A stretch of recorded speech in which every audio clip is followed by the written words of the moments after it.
오늘은 시험을 받을 때에 믿음이 있어야 합니다. 이런 제목으로 하나님 말씀 증거하도록 하겠습니다. 함께 읽었던 이 본문은 창세기 22장에 나오는 사건을 배경으로 합니다. 그 사건은 하나님께서 아브라함을 시험하는 내용입니다. 이 시험은요, 테스트예요. 아브라함이 그 믿음이 어느 정도인지 하나님께서 테스트하신 이야기입니다. 유대의 전승에 의하면 아브라함은 10번 정도, 한 10번에 걸쳐서 하나님께 시험을 받았다고 그렇게 전해지고 있습니다. 여러분, 우리의 신앙은 단번에 믿음이 온전해지는 것이 아니라 많은 시험의 과정을 통해서 성숙해지는 것을 볼 수 있어요.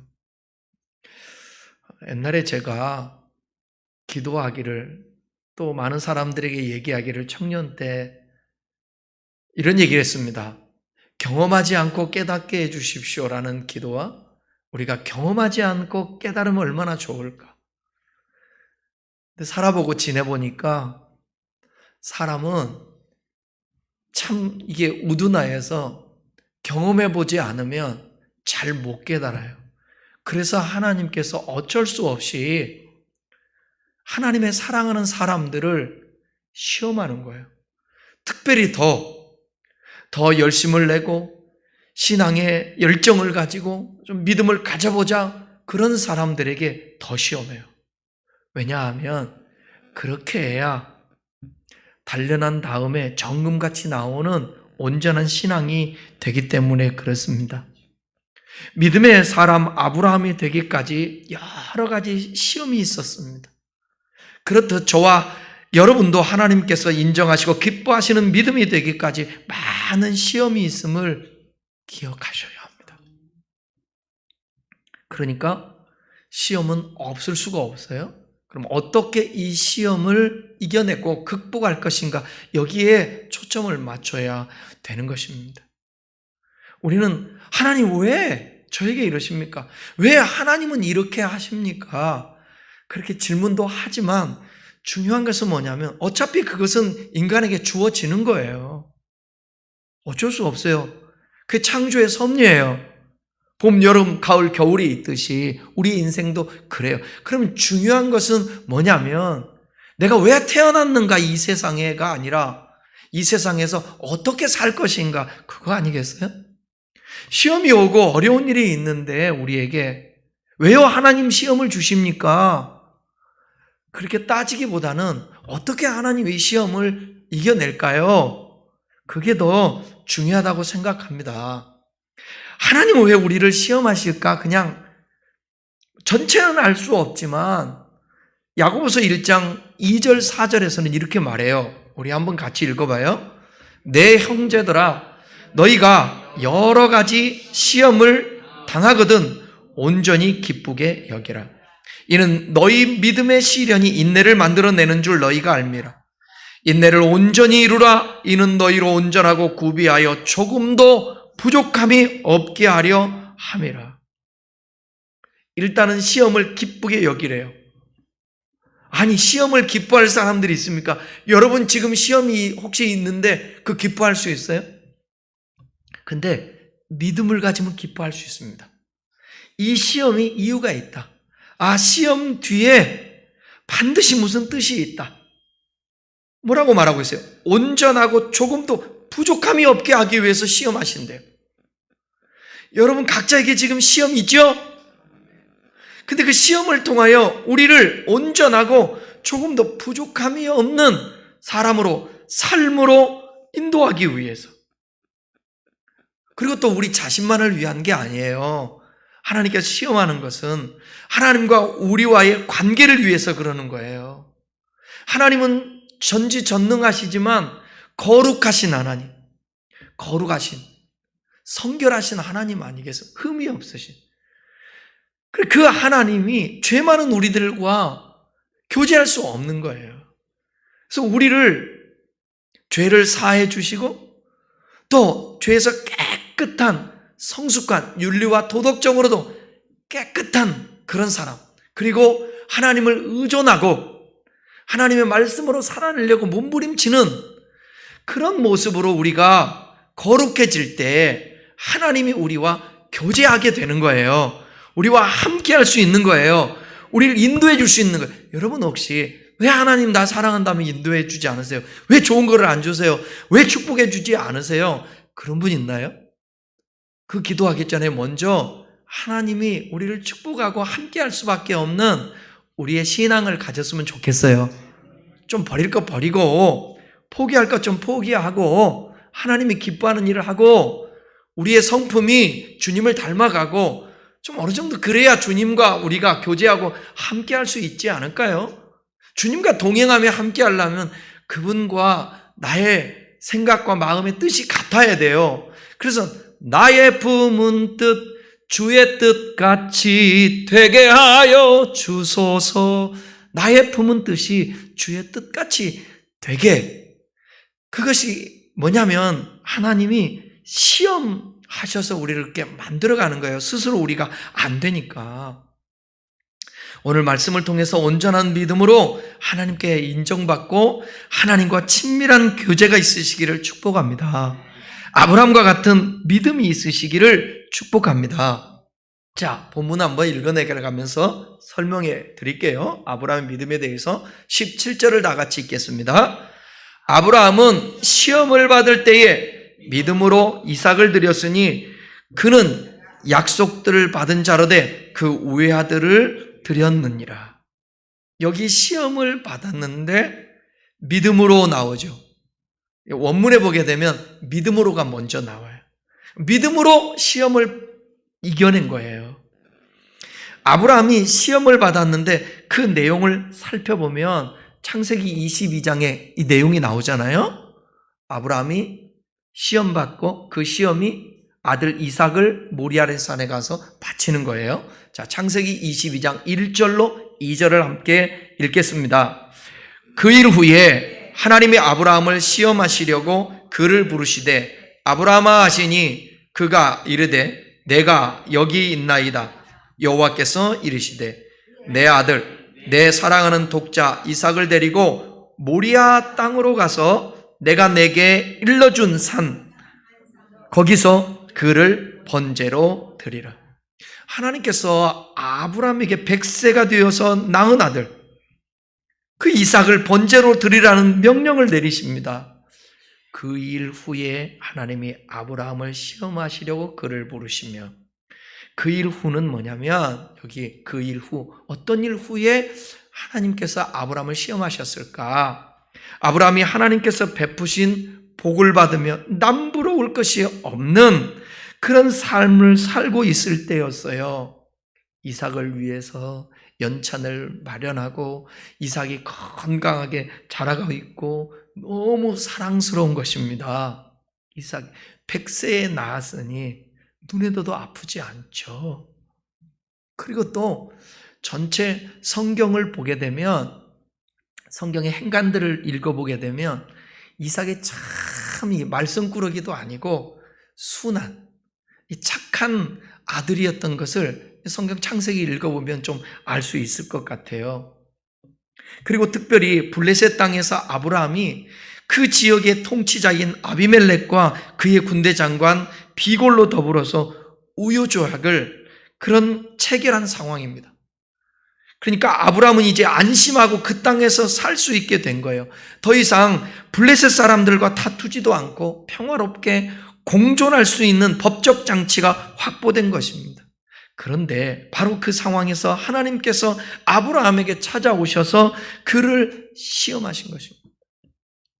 여러분, 이 중에는 시험 당하고 어려운 일 당하다가 하나님 앞에 믿음으로 신앙으로 잘 지켜서 지금 별일 없이 잘 건강하게 행복하게 큰 문제 없이 살아가고 있는 분이 있을 거예요.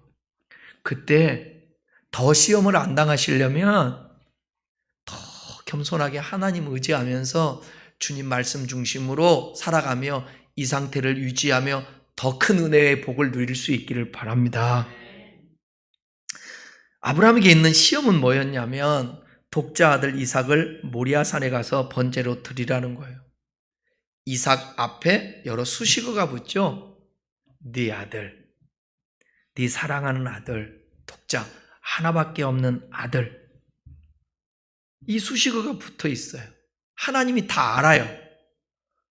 이삭에 대해서 아브라함이 어떤 마음을 가지고 있는지 다 안단 말이에요. 그런데 번제물로 바치라는 거예요. 번제물로 바치라는 얘기는 무슨 얘기냐면 제물을 죽여서 불로 태우라는 거예요. 그러니까 이삭을 잡아서 죽여서 불로 태우라는 거예요. 하나님은 이삭을 왜 바쳐야 하는지 그 이유를 말씀해 주지 않아요. 구체적으로. 그런데 가장 사랑하는 아들보다 하나님을 더 사랑하는지 알기를 원했던 것 같아요. 이 설교 들으면서 뭐 하나님이 저런 하나님이다 해서 그럴지 모르는데 설교를 끝까지 듣고 여러분 판단하셔야 돼요. 이삭은 아브라함에게 모든 것이었습니다. 이삭은 아브라함에게 소망입니다. 그런데 그 이삭을 제물로 바치라는 거예요. 여러분에게 지금 희망이요 소망인 것, 그것을 포기하라는 거예요. 여러분의 가장 소중한 것, 가장 아끼고 있는 것, 그것을 포기하라는 거예요. 내려놓으라는 거예요. 여러분은 뭡니까? 여러분 지금 포기해야 될 게 뭐죠? 하나님 앞에 번제로 태워서 드려버려야 될 게 뭐죠? 하나님께서 아브라함을 시험하십니다. 마귀의 시험의 목적은 사람들로 하여금 죄를 짓게 해요. 그래서 유혹입니다. 그 시험이. 하나님과의 관계를 멀어지게 해요. 인간과의 관계를 깨트리기 위함이에요. 그게 마귀의 역사예요. 그러나 하나님의 시험의 목적은 그들의 마음이 어떠한지, 그들이 말씀대로 순종하는지 알아보고 그들을 겸손하게 하셔서 마침내 그들에게 복을 주고 그들을 하나님 나라에 들어가게 하기 위한 하나님의 뜻과 섭리, 하나님의 마음이 담아 있는 것입니다. 그리고 또 한 가지 중요한 것은 결론에 가서 그 성경 구절 읽어볼 텐데 하나님이 아브라함과 벗하기 위해서, 벗이라는 게 뭐예요? 친구하기 위해서, 함께하기 위해서 시험하는 거예요. 아브라함은 시험을 받을 때 그런데 포기하거나 시험에서 낭망하거나 그러지 아니하고 시험을 믿음으로, 무엇으로? 믿음으로 이삭을 드림으로 승리했습니다. 아브라함으로서는 아들 이삭을 번제로 드리는 것이 어떤 고난이나 어려움보다도 더 감당하기 힘든 것이었음이 분명합니다. 100세가 되어 기적적으로 그 낳은 아들 아닙니까? 그것도 그를 통해서 많은 후손을 주시겠다고 약속한 아들을 제물로 바치라고 하니 이게 쉬운 일이겠습니까? 결코 쉽지 않죠. 그래서 아마 심적 갈등과 고통, 그것을 아마 아브라함은 느꼈을 것입니다. 여러분 같으면 어떻겠어요? 느껴지지 않습니까? 하지만 아브라함은 시험을 받는 중에 조금도 지체하지 않고 그 외아들 이삭을 하나님께 아낌없이 바치려 순종합니다. 여기 외아들로 번역된 모노게네스라는 이 단어는 요한복음 3장 16절에도 나와요. 요한복음 3장 16절 암송할 수 있죠? 하나님이 세상을 이처럼 사랑하사 독생자를 주셨으니 이는 누구든지 저를 믿는 자마다 멸망치 않고 영생을 얻게 하려 하십니다. 여기 독생자를 주셨으니 바로 이 외아들이 그 독생자, 모노게네스 이 단어예요. 즉 하나밖에 없는 아들이라는 의미보다는 잘 들어보세요. 독종자, 한 종류밖에 없는 그 예를 찾아볼 수 없는 독특한 아들. 그냥 우리가 세상에서 얘기하는 외아들 하나밖에 없는 아들, 그런 뜻이 아니라 그 예를 찾아볼 수 없는 독특한 아들. 그거 맞잖아요. 하나님께서 독생자를 주셨는데 이것은 독특한 사건 아니겠습니까?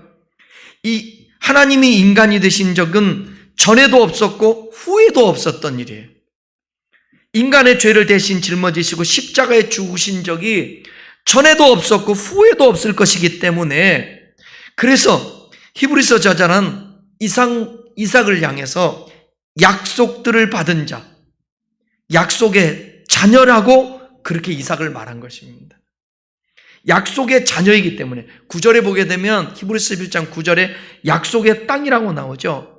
그 약속의 땅과 함께 하나님이 아브라함에게 주신 약속의 중요한 요소예요. 그래, 전에도 없고 다음에도 없을 그 사건이기 때문에 모노게네스라는 단어를 써서 독생자, 하나밖에 없는 그 외아들이라고 표현했던 것입니다. 따라서 혈육을 따져 단순히 외아들이라는 의미보다는 유일하게 약속을 받은 아들, 독특한 아들이라고 하는 것입니다. 그러니까 사람들은 참, 이게 연구하는 사람들은 표현을 잘해요.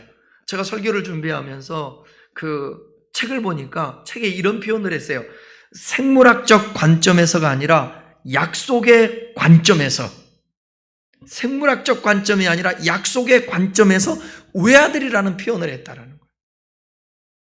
하나님은 아브라함에게 이삭을 제물로 드리라고 하셨습니다. 그것은 하나님의 명령을 따르는지를 확인하는 순종의 시험, 테스트였습니다. 아브라함은 이 시험을 통과했습니다. 그래서 믿음의 조상이 되었습니다.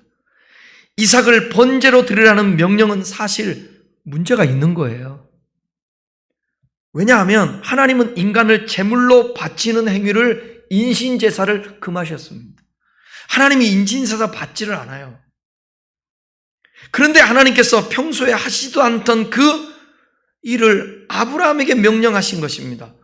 이것은 하나님의 성품에 맞지 않고 도덕적으로도 모순되잖아요. 두 번째는 하나님은 오직 사라에게서 낳은 이삭을 통해 언약을 성취하시겠다고, 큰 민족을 이루겠다고 여러 차례에 걸쳐서 말씀하셨습니다. 그런데 이삭을 죽여 제물로 바치라는 것은 논리적으로 모순이잖아요. 그런데 아브라함은 도덕적으로나 논리적으로 모순이 있음에도 불구하고 따지지 않고 여전히 하나님을 신뢰하며 그 명령에 순종합니다. 저와 여러분은 그럴 수 있을까요? 아브라함은 도대체가 이해가 가지 않지만, 아니, 시건치 않으시는 하나님이신데 왜 당신이 하신 말을 엎으실까?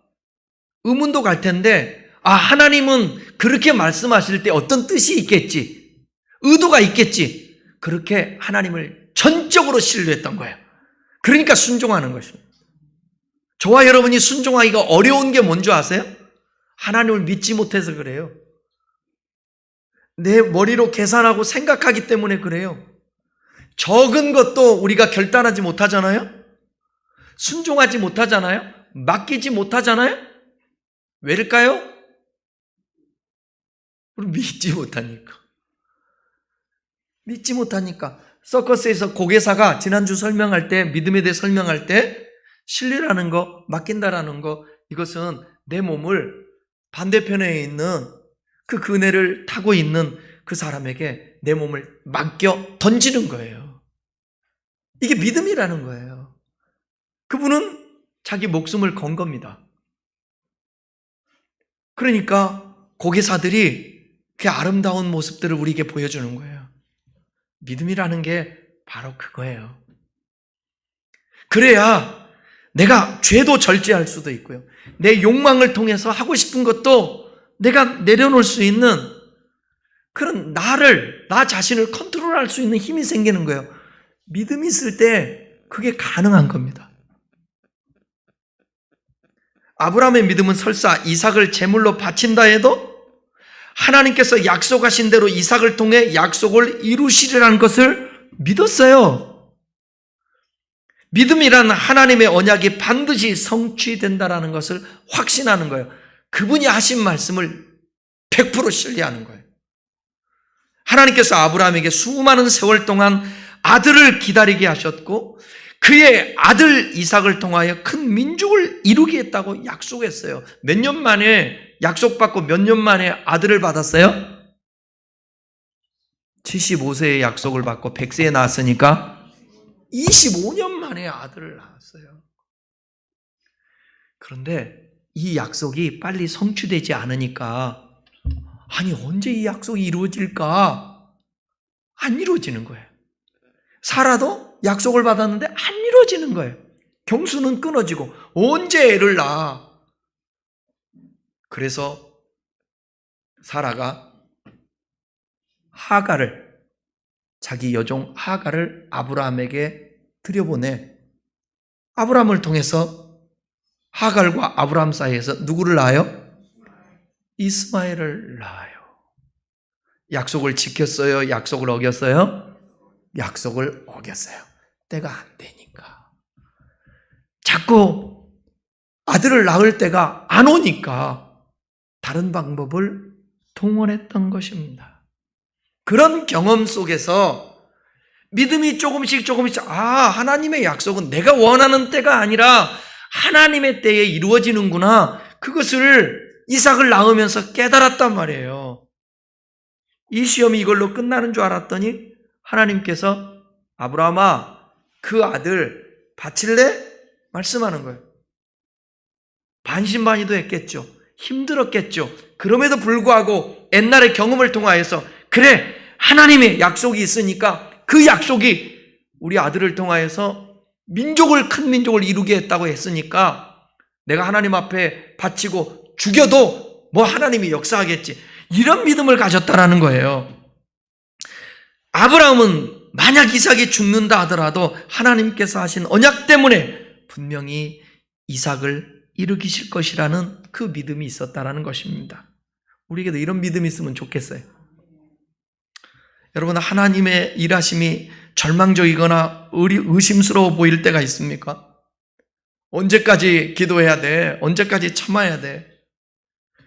문제만을 바라보고 염려하거나 낙심한 가운데 여러분 혹시 있나요?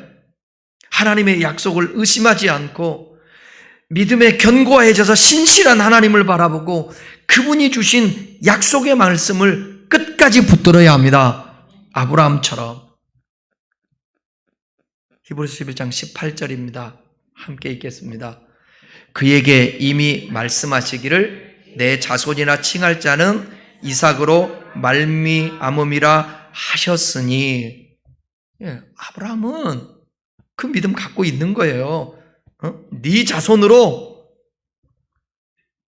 많은 민족을 이룰 것인데 바로 그게 이삭을 통해서 그렇게 될 것이다. 이 말씀은 창세기 21장 12절의 말씀을 인용한 거예요. 히브리서 저자가. 자, 창세기 21장 12절 읽을까요? 하나님이 아브라함에게 이르시되 내 아이나 내 여종으로 말미암아 근심하지 말고 사라가 내게 이른 말을 다 들으라. 이삭에게서 나는 자라야 내 씨라 부를 것이다. 그러니까 이스마엘이나 하갈 때문에 근심하지 말라. 사라를 통하여서 이삭이 낳을 것인데 그 바로 이삭이 네 씨다. 온전한 씨다. 그렇게 말씀하는 거예요. 하나님께서는 이삭을 통하여 출생하는 자들만 아브라함의 자손으로 칭해질 것을 이미 말씀하셨습니다. 아브라함이 이삭보다 나이가 많은 아들 이스마엘을 내쫓아야만 하는가에 대해서 근심하고 있을 때에 하나님이 그에게 하신 말씀이에요. 그 말씀을 히브리서 저자는 본문 18절에서 인용한 것입니다. 아브라함은 약속을 믿고 이삭을 바칠 수 있었어요. 자, 그것을 히브리서 기자는 이렇게 말해요. 19절. 그가 하나님이 능히 이삭을 죽은 자 가운데서 다시 살리실 줄을 생각한지라 비유컨대 그를 죽은 자 가운데서 도로 받은 것이니. 그러니까 아브라함이 이삭을 바칠 때에 능히 죽은 자 가운데서 다시 살리실 것이라는 것을 생각한 거예요. 그 믿음을 가진 거예요. 그래서 아브라함이 이삭을 바치는 것입니다. 히브리서 저자는 아브라함이 그 아들을 기꺼이 제물로 드릴 수 있었던 이유를 19절에서 바로 설명하고 있는 거예요. 다시 살리실 줄이라는 표현은 신약에서 다시 살린다, 무슨 표현이에요? 그렇죠. 부활이라는 의미예요. 부활이라는 의미. 아브라함은 죽은 자를 살리시며 없는 자를 있는 것 같이 부르시는 하나님이신 것을 믿었습니다. 부활을 믿었다라는 거예요. 여러분 부활 믿나요? 진짜요? 실제로예요? 참으로예요? 부활을 믿어요?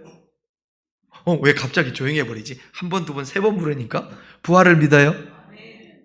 그럼 부활을 믿으면 다른 것도 믿어야 돼요. 증명해내야 된다니까. 내가 부활을 믿는다는 그 증거를 여러분 삶에서 대야 돼요. 하나님이 말씀하신 것은 불가능한 것도 가능하게 된다라는 것을 믿어야만이 부활이 진짜 믿는 거예요. 부활은 미래에 죽어서 될 일이기 때문에 믿고, 현실에 오늘 우리의 삶에서 하나님께서 없는 것도 있는 것 같이 부르시고 기적을 행하시고 하나님이 능력을 주시고 우리의 삶을 변화시켜 주시고, 그거를 안 믿으면 부활 믿는 것은 허상이에요. 그거 가짜예요. 부활을 믿는다면 오늘의 우리의 삶에 되어지는 불가능한 일들도 하나님의 약속 안에 들어있으면 믿어야 돼요. 무조건 믿습니다가 아니라 하나님이 약속하시는 것들, 하나님 앞에 기도하면서 내 감동 주는 것들, 그런 확신 붙들고 흔들리지 않는 것입니다. 그런데 시험이 오잖아요. 어떤 시험? 믿음으로 파도를 가르고 걸어가는데, 주님 바라보고 걸어가는데 주님을 계속 바라봐야 되거든. 뭘 바라보면 안 돼요? 파도를 바라보면 안 돼요. 풍랑을 바라보면 안 되거든. 근데 주님 바라보다가 이게 오거든. 다리에 파도가 내려치죠. 물이 얼굴에 튀죠. 그러면서 갑자기 주님 바라보는 시선이 파도를 바라보게 되는 거예요. 그러니까 넘어지잖아요. 물에 빠지잖아요. 저와 여러분도 마찬가지예요. 여러분의 지금 상황들에 있는 이건 도저히 불가능해. 다 변해도 저 사람은 안 변해. 다 돼도 나는 안 될 거야. 이 문제는 해결할 수 없어. 다 나아도 내 병은 고칠 수 없어. 이렇게 생각하면 안 되는 거예요. 그런데 하나님이 내 마음속에 감동을 주시고 그 감동 속에 평안함이 있고 뜨거움이 있을 때 그 하나님이 약속해 준 거거든. 성경을 보든지 기도를 하든지 하다가 이 마음에 막 확신이 오는 거예요. 근데 어느 날 흔들린다고. 흔들리면 안 돼요. 그걸 붙들어야 돼요. 근데 아브라함은 전에 실수한 적이 있으니까 이번에는 약속의 말씀을 확 붙잡아요. 그리고 이 시험을 이겨내는 것입니다. 다시 창세기에 기록된 모리아산에서 이어지는 상황을 한번 살펴볼게요. 이삭은 이제 아브라함에게 아들을 바치라 그러니까 사흘길을 아침에 일찍 일어나서 사흘길을 걸어가요. 그리고 모리아산을 이렇게 바라봐요. 그때 이삭은 번제에 쓸 나무를 쥐고 아브라함은 번제에 사용할 불과 칼을 가지고 모리아산에 있는 하나님이 지시한 장소로 갑니다. 뭐 하려고? 아들을 번제로 드리려고. 같이 길을 가면서 이삭에게 한 가지 궁금한 점이 생겼습니다. 전에 보면 아버지가 번제를 드릴 때마다 반드시 뭐가 있었어요? 양이 있었어요. 준비되어 있는데 오늘따라 번제를 드린다면서 나무도 지고 가고 하는데 칼도 가져가는데 죄물이 없는 거예요. 그래서 묻습니다. 창세기 22장 7절 다 같이 한번 읽어볼게요. 이삭이 그 아버지 아브라함에게 말하여 이르되 내 아버지 아니. 그가 이르되 내 아들아 내가 였노라. 이삭이 이르되 불과 나무는 있거니와 번제할 어린 양은 어디 있나이까? 그죠? 이때 아브라함이 대답을 해요. 22장 8절 아브라함이 이르되 내 아들아 번제할 어린 양은 하나님이 자기를 위하여 친히 준비하시리라. 친히 준비하시리라. 너야 재물이야 그렇게 말하지 않고 하나님이 어떻게 하겠지. 나 아직 모르겠다. 하나님이 어떤 기적을 일으킬지 어떻게 할지 나 모르겠다. 이런 것도 우리가 이 본문에서 읽을 수 있지 않습니까? 하나님이 말씀하신 장소에 도착하자 아브라함은 제단을 쌓고 장작을 벌려놓습니다. 그런 다음에 그의 아들 이삭을 묶어서 제단 장작 위에 올려놓았어요. 그리고 나서 손을 내밀어 칼을 잡고 그 아들을 잡으려고 합니다. 여기서 저는 좀 이해가지 않는 부분이 있었어요. 이때 나이가 10대 한 13살? 그래서 뭐 좀 더 될 수도 있고요. 그 나이인데 아버지가 결박을 해요. 100세가 넘은 아버지가 아들을 묶어. 근데 가만히 있어.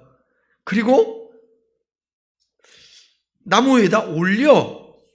그때까지 가만히 있어. 이거 뭐지?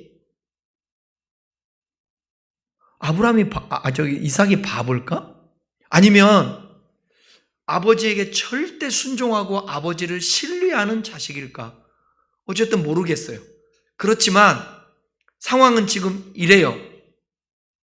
여기서 이삭은 아버지의 뜻에 순종하는 진짜 흠없는 재물인 것을 보여주고 있어요. 하나님은 흠없는 재물을 받으시거든. 이삭이 아마도 그러지 않았을까? 흠없는, 참 순종하는. 성경에서 아브람처럼 진짜 물질적으로 복을 받은 사람, 이게 족장시대에 드물어요. 참.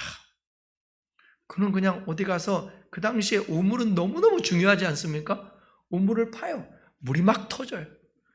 그러면 다른 사람이 와서 야, 비켜봐. 너 절로 가. 이거 내 물이야 이제. 그러면 이삭은 싸우질 않아요. 싸우지 않아요. 아니 왜 내 걸 뺏어가냐고 울지도 않아요. 그래 너 가져라. 그리고 또 옆에 가서 또 파요. 그럼 물이 또 나와요.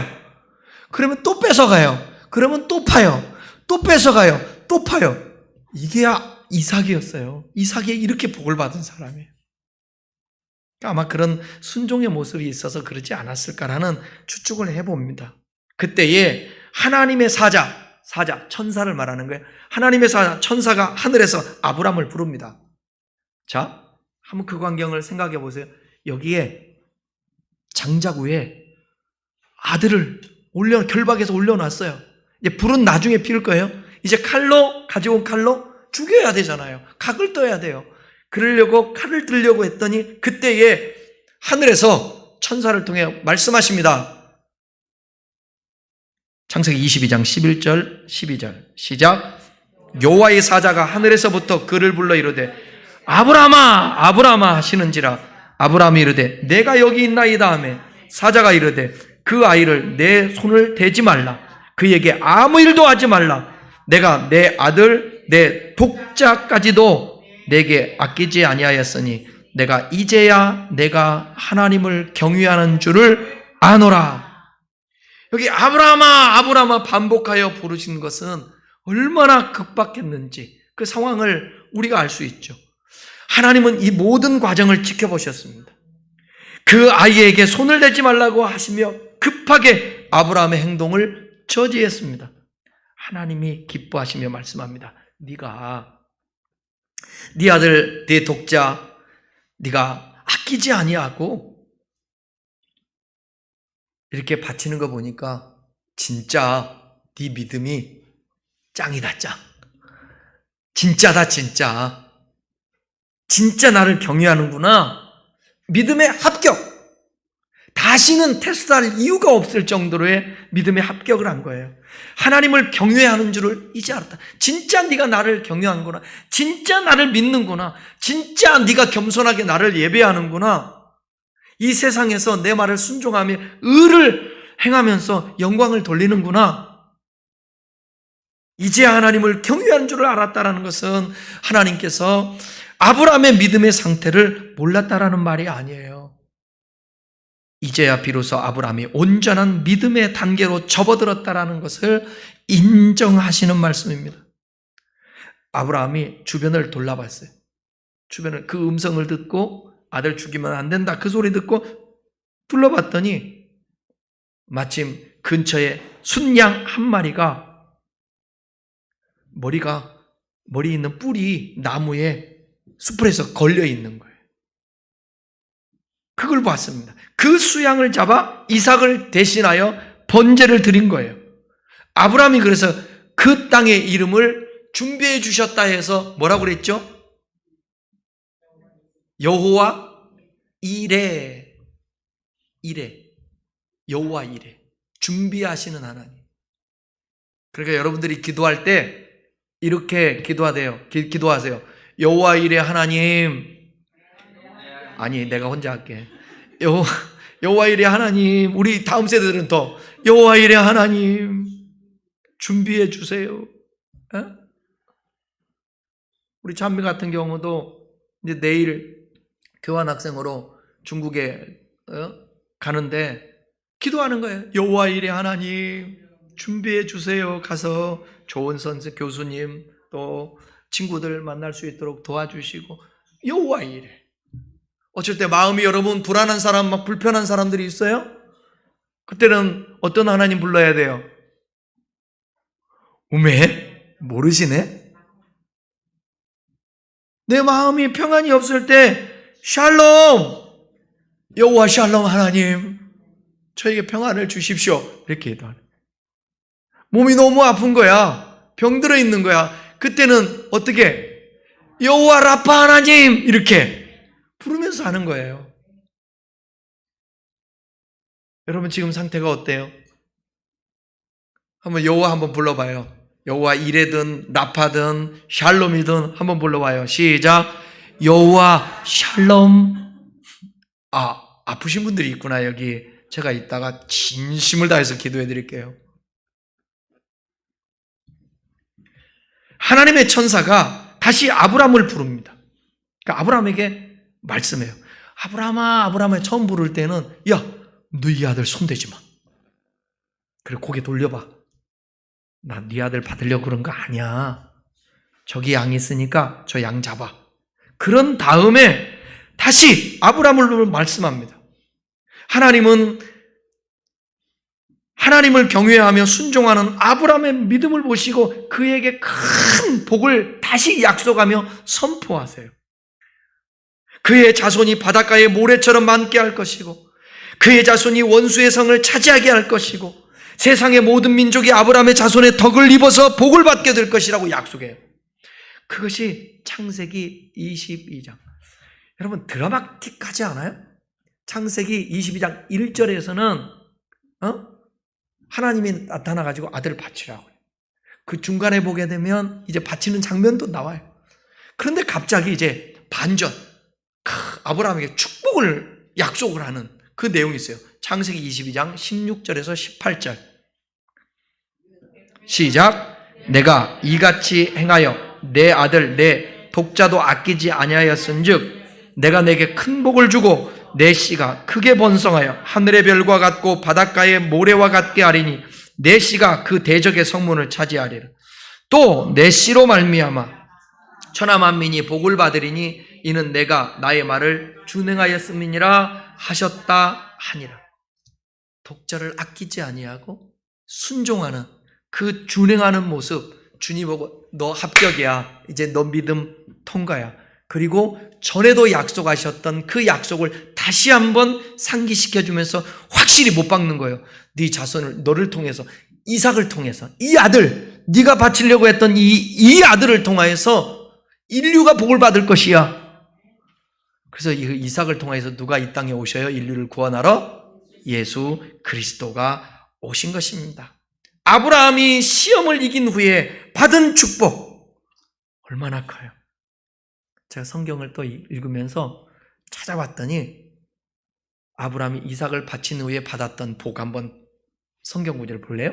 창세기 24장 1절이에요. 한번 보세요. 아브라함이 천천히 읽어요. 아브라함이 나이가 많아 늙었고 여호와께서 그에게 범사의 복을 주셨더라. 초고령화 시대가 우리나라가 되잖아요. 그죠? 우리 젊은이들이 우리 세대를 감당하려면 참 힘들겠어. 세금도 많이 내야 되고. 근데 어쩔 수 없잖아요. 어쩔 수 없잖아. 여러분 다음 세대들 어떻게 생각하세요? 나이 드신 부모님들을 어떻게든 케어해 드려야 되잖아. 그죠? 요즘은 집에서 모실 수가 없으니까 이제 요양원 같은 데 요양병원에 모셔야 되잖아요.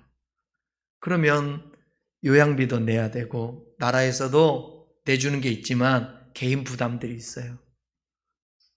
그럼 우리 다음 세대들 나 몰라라 할 거면 아멘 해봐요.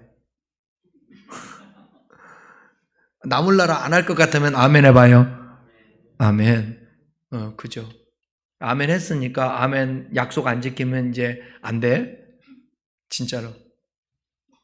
근데 여러분 연세 드신 분들 미래 걱정하지 마시고 믿음을 키우세요. 아브라함이 믿음으로 하나님 앞에 순종하고 나가니까 나이 많아 늙어 여호와 하나님께서 범사에 뭐에? 모든 일이에요. 범사라는 것은 모든 일에 뭐 했다고요? 복을 주셨더라. 이런 말씀 좀 암송하세요. 연세 드신 분들 이런 말씀, 나이 많아 늙어 나는 어떻게 살지? 이러지 마시고 하나님 말씀 준행하며 오늘도 살아나는 거예요. 믿음으로. 또 한 가지 아까 설교 모두에서 아브라함을 벗되게 하기 위해서 하나님이 시험하신다고 제가 말씀했잖아요. 그 성경 구절이 이사야서에 나와요. 41장 8절 한번 보세요. 이사야 41장 8절 그러나 나의 종 너 이스라엘아 내가 택한 야곱아 나의 벗 아브라함의 자손아. 이스라엘 백성들을 야곱의 자손라고도 얘기하고 아브라함의 자손이라고 얘기하는데 그때 아브라함을 뭐라고 표현하냐면 나의 벗이래.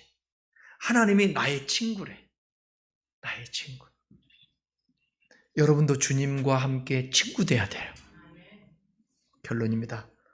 아브라함은 시험을 믿음으로 통과했습니다.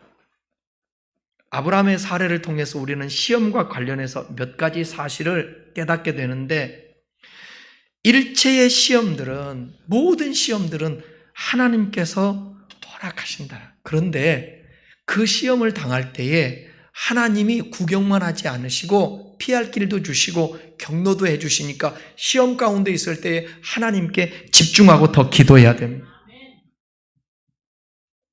그분은 그 시험을 통하여 우리를 넘어뜨리려고 하는 마귀와 같은 목적이 아니라 우리를 더 강건하게 우리의 삶 속에서 더 낫고 더 큰 은혜와 복을 우리에게 주시기 위해서 시험한다라는 것입니다.